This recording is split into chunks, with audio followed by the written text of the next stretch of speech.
नमस्कार दोस्तों, आज की कहानी है आजकल की बहुएं।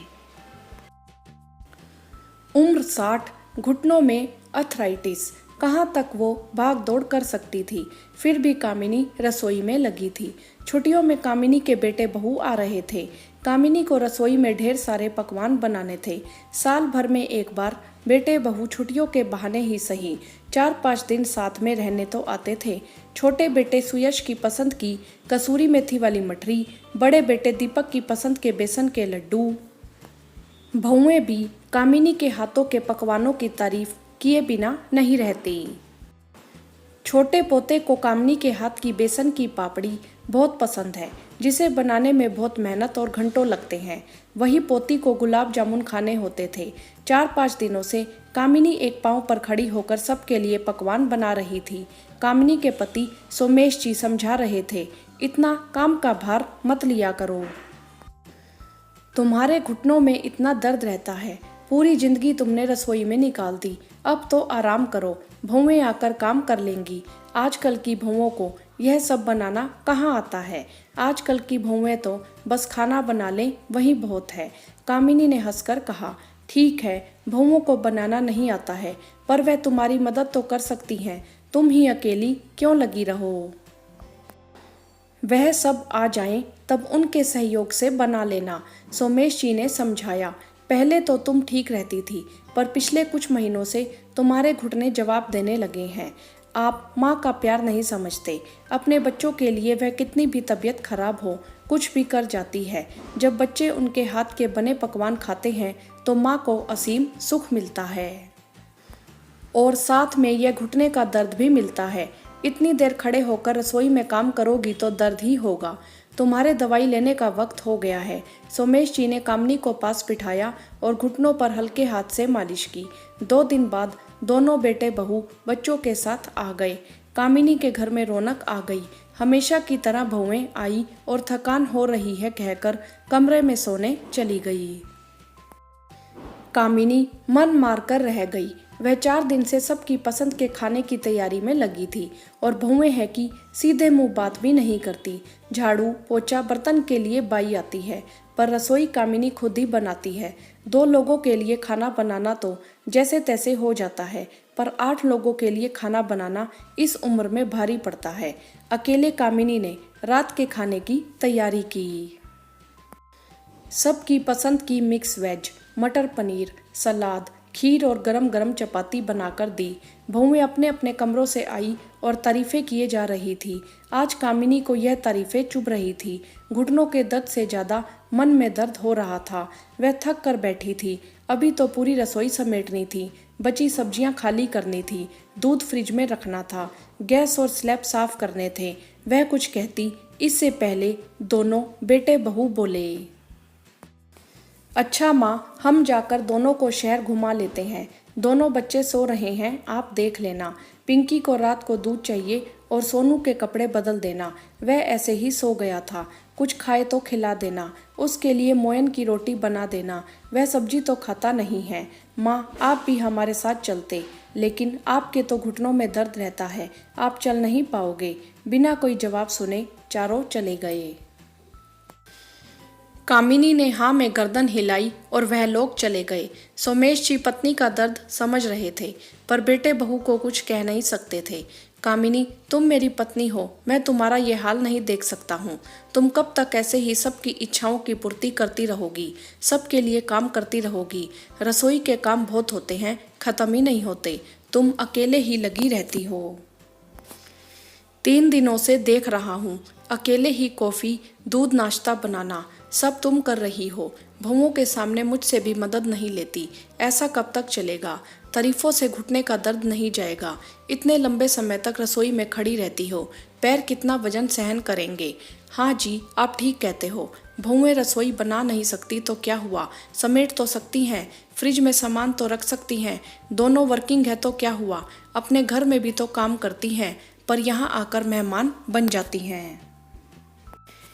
इतनी मदद तो मेहमान भी करवा देते हैं, बेटों को लगता है कि माँ हमारे साथ घूम नहीं पाएगी क्योंकि घुटनों में दर्द रहता है।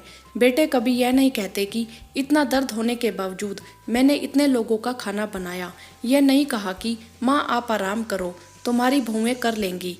कामिनी सुबकते हुए बोली, हाँ कामिनी, वह तो गलत है, पर तुम्हें एक बात समझा रहा हूँ, अपना ख्याल खुद रखोगी तो दूसरा भी रखेगा।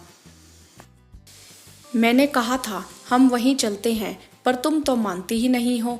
यह घर मुख्य घर है, सबको यहीं आना चाहिए। कुछ दिनों के लिए हम वहाँ चलते हैं तो इस बहाने तुमको भी आराम मिल जाएगा और कुछ जीवन में बदलाव आ जाएगा। अगले दिन दोनों बेटों ने मिलकर पिकनिक का कार्यक्रम बनाया।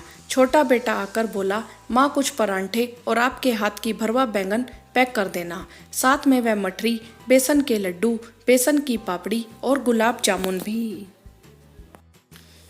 पराठे थोड़े ज़्यादा बना देना क्योंकि शाम को देर हो जाएगी आने में। कामनी ने पहले सुना फिर बोली, सुयश सारा खाना बन जाएगा, पर तुझे तो पता है कि तेरी माँ के घुटने दर्द रहते हैं। तू ऊपर से बहुओं को भेज दे, हम मिलकर खाना बना लेंगे।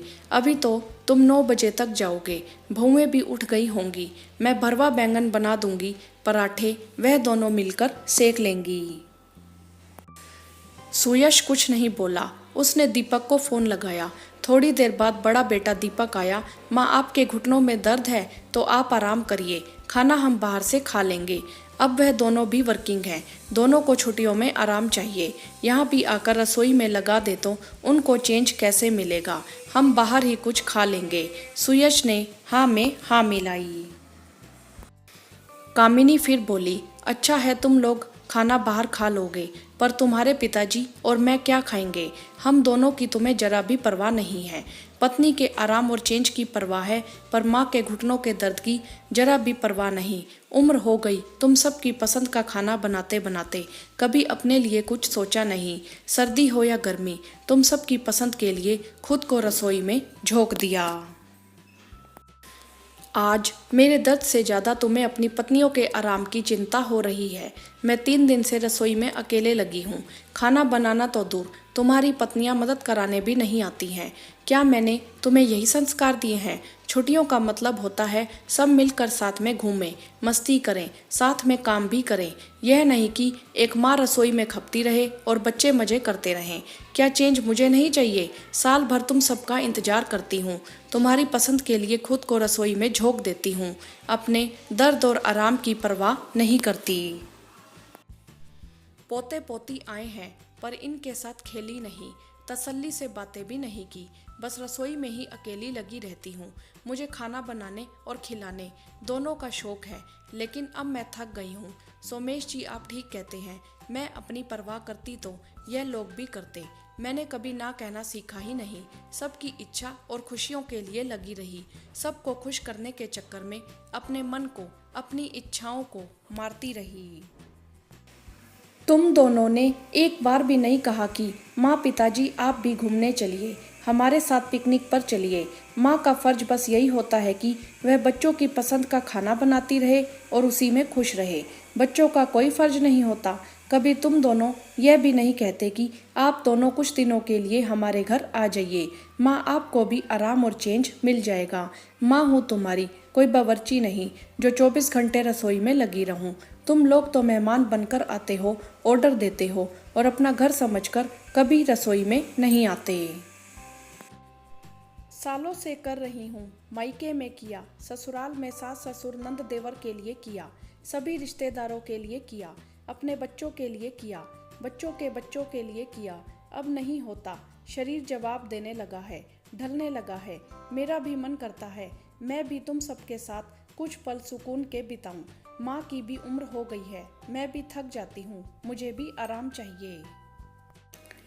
उस दिन पिंकी के लिए सब्जी में थोड़ी मिर्च तेज हो गई तो बहू का मूड खराब हो गया। अपने बच्चों के खाने के लिए भी बहू रसोई में नहीं आ सकती है। सोनू के लिए दूध ज़्यादा गर्म हो गया, उसका मुंह जल गया तो उसका जिम्मेदार भी मुझे ठहराया गया। बहू क्या देख नहीं सकती थी दूध का तापमान कितना है? बहुएं कुछ करे ना करे, पर अपने बच्चों के खाने पीने का ख्याल तो खुद रख सकती हैं। मैं यह नहीं कहती कि वह मुझे परोसी हुई थाली दे, पर रसोई में आकर थोड़े बहुत कामों में मदद तो कर सकती है। यह घर है, होटल नहीं है जो तुम बूढ़े माँ बाप के सर पर आराम फरमाने आते हो। मैं माँ हूँ तुम्हारी, कोई बावर्ची नहीं। कहते कहते कामिनी हाफ गई। दोनों बेटे बहुओं की गर्दन शर्म से झुक गई। सोमेश जी रसोई से पानी का गिलास लाए और कामिनी को पिलाया। कामिनी की हालत देखकर दोनों बेटों को अपनी गलती का एहसास हुआ। माँ, आप तो माँ हो, हमने आपको समझा नहीं। हम भूल गए कि माँ को भी थकान होती है, वह कब तक करेगी। हम हमारे व्यवहार पर शर्मिंदा हैं, आप हमें माफ़ कर दीजिए। हम सब मिलकर पिकनिक पर चलेंगे। आप ज़्यादा चल नहीं सकती तो क्या, समंदर किनारे बैठकर हम सबको बच्चों को हंसते खेलते देख तो सकती हो। अब से आप हमारे घर बारी बारी से छुट्टियों में आएंगे। आपको भी चेंज मिल जाएगा और रसोई से समस्त जिम्मेदारी से छुट्टी भी। कामिनी ने पहले मना कर दिया, पर फिर माँ का दिल ही पिघल गया। वह और सोमेश जी भी बच्चों के साथ पिकनिक मनाने चल दिए।